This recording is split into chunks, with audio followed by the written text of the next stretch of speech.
திருப்பாவை பாசுரம் 26.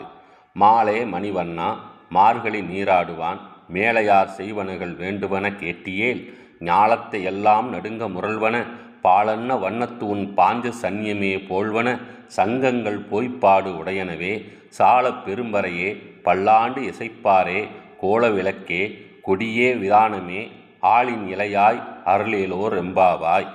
இதன் பொருள்: மாயங்கள் பல செய்பவனும் நீல நிறத்தை உடையவனுமான கண்ணா, மார்கழியில் நீராடி ஓம் நமோ நாராயணா என்று உன்னை வணங்கும் மேன்மையானவர்கள் வழி வழியாக மேற்கொள்ளப்படும் மார்கழி நோன்பிற்காக வேண்டுவதை நீ கேள். உலகத்தையே அதிர வைக்கும் ஒளியையும் பால் சாதம் போன்ற நிறத்தையும் உன் சங்காகிய பாஞ்சசன்யத்தை போன்றதுமான வலம்புரி சங்குகளையும் பெரிய முரசுகளையும் பல்லாண்டு பாடும் பெரியோரையும் மங்கள தீபங்களையும் கொடிகளையும் தந்து இந்த நோன்பை நிறைவேற்றுவதற்குரிய இடத்தையும் அளித்து ஆளிலையில் மிதப்பவனான நீ அருள் செய்ய வேண்டும்.